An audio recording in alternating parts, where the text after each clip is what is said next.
Sem fé é impossível agradar-lhe. Sem fé é impossível agradar a Deus. Então tá bom. A verdadeira fé é eu saber que ela não tem que ser usada para Deus me agradar. Olha, a vitória é minha, por quê? Porque eu tenho fé. E se Deus não quiser te dar aquela vitória? Olha, essa bênção é minha, eu já decretei, eu já dei minha oferta, eu já fiz a campanha na igreja da Canela de Fogo, do Profeta e do Pix. Olha, eu já fiz a maior, eu gritei, eu derrubei a muralha lá de tijolo que eles fizeram, eu coloquei um monte de óleo colorido na minha cabeça, e a vitória é minha, e Deus não vai me decepcionar. É uma fé superficial, falsa, mentirosa, até demoníaca. Sem fé é impossível agradar a Deus. A fé não é para Deus te agradar, a fé é para você agradar a Deus, ainda que Deus desagrade você. Então Deus não vai ter dificuldade de desagradar você, e só suporta isso pela fé. É por isso que tem pessoas que não suportam ouvir não. Existem pessoas que não suportam dificuldades locais. São essas que ficam mudando de igreja todo mês ou a cada 6 meses. Sai da Assembleia, vai para a Batista, da Batista vai para a Universal, da Universal vai para a Católica, da Católica vai para o inferno. Por quê? Porque não tem raiz, como a leitura que o pastor fez. Não tem raiz e não se edifica. Ao invés de mudar de igreja todo ano, toda semana, muda de vida. Se submeta à direção de Deus. Ele não é seu empregado para te agradar. Culto é como se fosse um restaurante divino. O cliente é Deus, o garçom é você. Porque a gente vem para o culto, né? E eu lembro da infância. Jacó segurou o anjo, não deixou subir. E o anjo lhe perguntou. Jacó lhe respondeu. Aí, ó, agora o que a gente diz? Me dá. Aí quando cansava de falar me dá minha bênção, a gente falava o quê? Me dá minha vitória para depois. Aí quando o crente aplica a música, me dá minha bicicleta para depois subir, me dá a minha moto para depois subir, me dá minha namorada para depois subir, me dá a minha noiva para depois subir. A gente vai aplicando e o culto é me dá. Aí vem as músicas e diz você.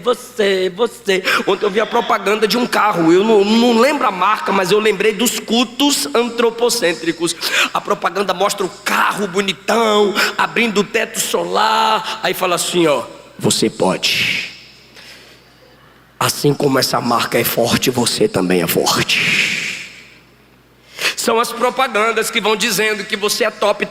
Então existem músicas que não são canções para a glorificação do nome do Senhor. Existem pregações que não são a pregação do Evangelho. É uma propaganda para ver se você se sente bem no culto, e você não pode sair triste do culto. Porque se você tem fé, Deus tem que te agradar, e você não pode sair da presença de Deus machucado. A gente até inventa um versículo que não está na Bíblia, né? Na presença dele a tristeza salta de alegria. Não está na Bíblia não, irmão. Jesus disse, eu converterei vossa tristeza em alegria. Só pode converter a tristeza em alegria quem enfrenta a tristeza. Você só pode ter a tristeza convertida em alegria se você enfrenta o processo da tristeza. Em Gênesis 17 a Bíblia diz que Deus subiu de Abraão e foi circuncidar. Circuncidar dói. A Bíblia diz em Gênesis 32 que Jacó passou a noite lutando com o anjo. Aí o anjo só tocou assim na coxa dele, só tocou, não deu um murro nem uma joelhada não. O anjo tocou e a coxa deslocou. E a Bíblia diz que ele saiu mancando. Encontros com Deus marcam a gente. Então a sua verdadeira fé é, ainda que ele me desagrade, pela fé eu permaneço. Versículo 7. Pela fé Noé, divinamente avisado das coisas que não se viam, temeu para a salvação da sua família, preparou a arca. pela qual condenou o mundo e foi feito herdeiro da justiça, que é segundo a fé. A verdadeira fé te gera um comportamento que condena o mundo. A arca de Noé era uma condenação. A arca de Noé era: como sei que vocês vão rejeitar a arca, vocês estão sendo condenados. A arca de Noé tinha uma mensagem: ele é herdeiro da justiça, porque Pedro diz que ele era pregador da justiça. A verdadeira fé te faz condenar o mundo. Só que você pensa que a sua fé é mais bonitinha quando você prefere Mateus capítulo 7, não julgueis. Então você tem que concordar com tudo e com todos, porque você faz parte do grupinho do texto isolado, não julgueis. E Noé condenou o mundo pela fé. Então o mundo, com seu sistema que se opõe a Deus, não tem que ser só julgado, tem que ser condenado.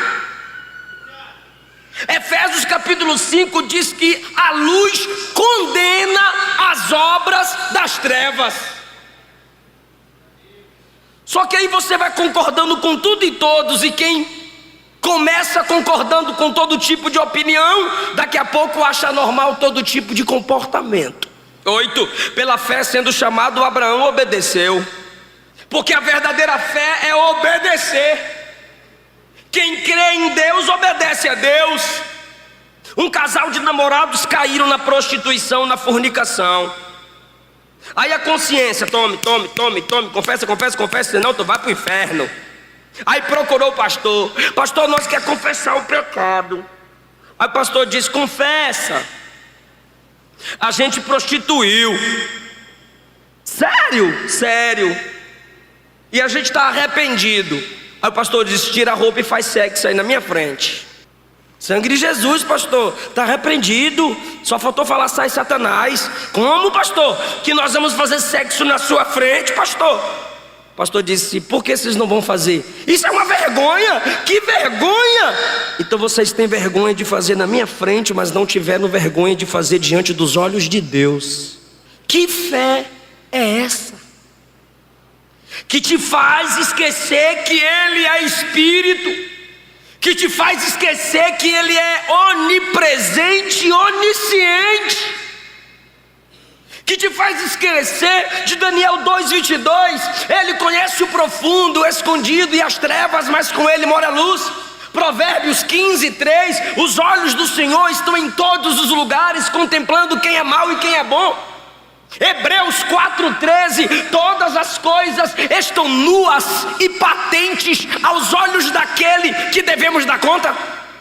Pela fé obedeceu. Se a Bíblia manda fugir da prostituição, obedece e foge. Se a Bíblia manda obedecer e honrar pai e mãe, obedeça e honra. Se a Bíblia manda você ser respeitosa com seu marido, seja. Se a Bíblia manda você amar sua esposa, ame. Se a Bíblia manda congregar, congregue. Se a Bíblia manda orar, ore. Se a Bíblia manda perdoar, perdoe. Se a Bíblia manda orar pelos inimigos, ore. Se a Bíblia manda abençoar quem te maldiz, abençoe.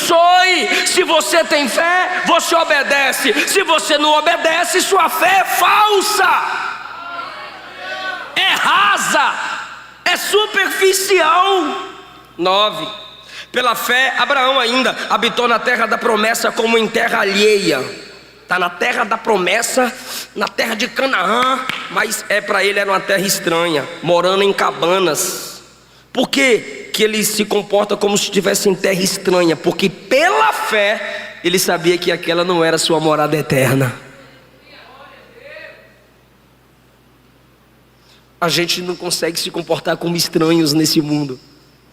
A gente não quer nem ser tratado como estranho.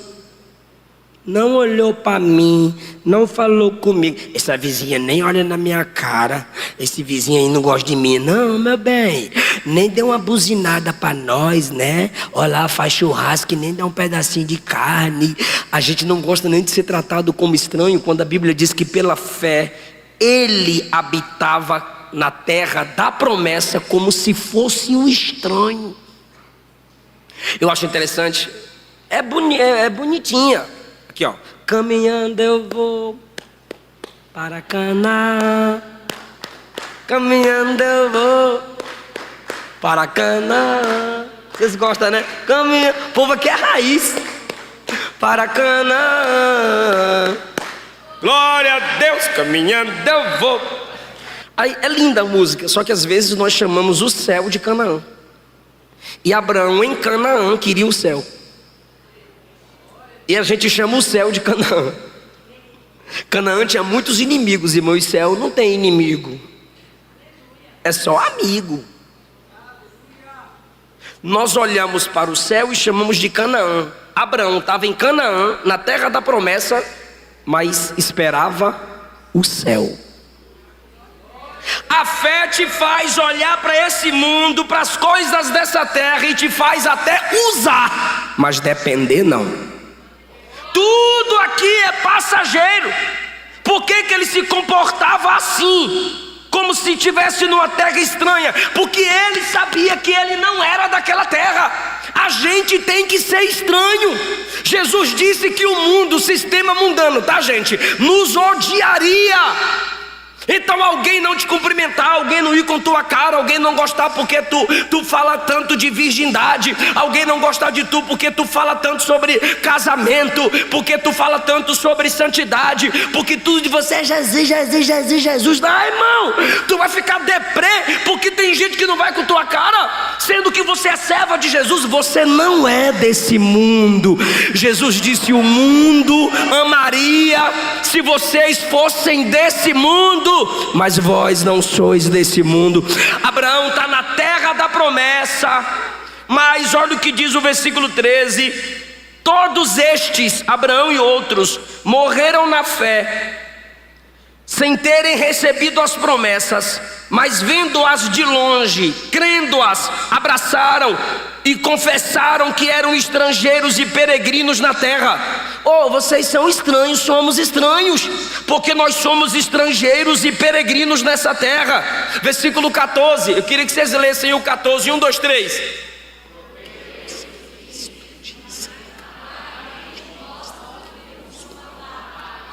Aleluia!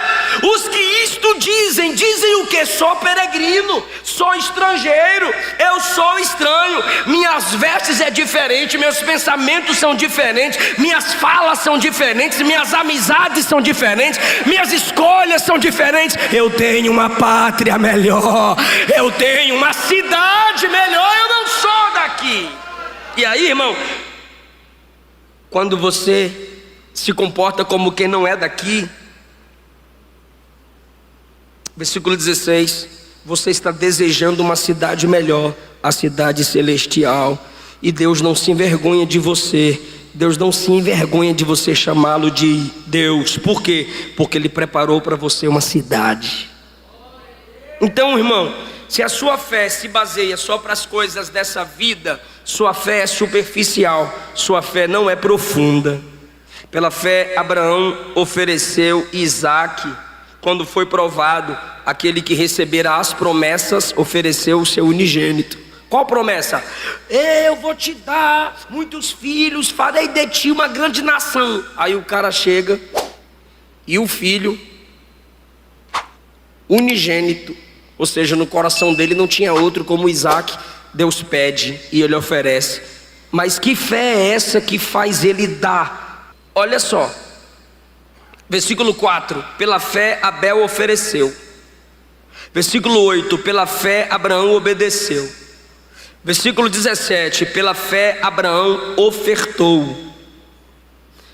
Porque a verdadeira fé não é só para receber. A fé profunda é aquela que te faz dar, entregar. Abraão acreditava que Deus ressuscitaria seu filho dos mortos, mas entregou. Versículo 18, sendo-lhe dito: em Isaque será chamada a tua descendência, considerou que Deus era poderoso para até dos mortos o ressuscitar. Nunca tinha tido ressurreição de mortos. Abraão creu que Deus faria o que ele nunca tinha visto acontecer.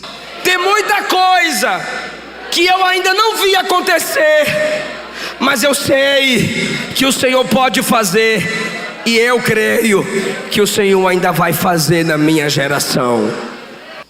Versículo 20 fala sobre Isaac, pela fé abençoou Jacó. Sobre falas da fé agora. Versículo 21, pela fé Jacó, próximo da morte, abençoou cada um de seus filhos. Perceba que agora a fé fez com que Isaac falasse, abençoando Jacó. 22, pela fé, 21, perdão, pela fé Jacó abençoou cada um de seus filhos. 22, pela fé José, próximo da morte, fez menção da saída dos filhos de Israel. Olha isso, gente. Israel saiu do Egito 400 anos depois da morte de José. 400 anos antes, ele disse: vocês vão sair dessa terra. Só tinha 70 pessoas quando José ainda estava vivo. Ele disse: vocês vão se multiplicar e Deus vai tirar vocês do Egito. Passaram-se 400 anos e a profecia se cumpriu. Porque pela fé você fala. Quem tem fé, fala. 1 Coríntios capítulo 12, Paulo fala sobre o dom da fé. Não é a fé da salvação, é gente que pela fé consegue declarar coisas impossíveis. Pela fé consegue falar o que outros não falariam. A fé nos faz abrir a boca e concordar com a palavra de Deus e liberar aquilo que poucas pessoas teriam coragem de falar. É por isso que o Senhor diz: a minha palavra não voltará para mim vazia, porque a palavra vem dele para a terra. Aí quando chega na terra, você toma posse da palavra dele e libera a palavra dele. Aí com a fé a palavra volta para ele e não volta para ele vazia. A palavra de Deus volta para ele cheia da fé. E assim os pentecostais se comportam. Os que não foram enganados pela teoria do cessacionismo, que não é bíblica, é só teoria humana. Nós declaramos conforme as escrituras. E eu não estou falando aqui de confissão positiva. Nós falamos, abrimos a boca e pregamos que Jesus ainda cura, pregamos que Jesus ainda dá dons, pregamos que Jesus ainda faz cego ver, mudo falar, surdo ouvir, morto ressuscitar, pelas mãos de seus servos, pelos dons que eles dão aos seus servos. O salmista e Paulo disseram: crie, por isso falei. Precisamos falar aquilo que a gente crê, aquilo que está em concordância com as escrituras sagradas.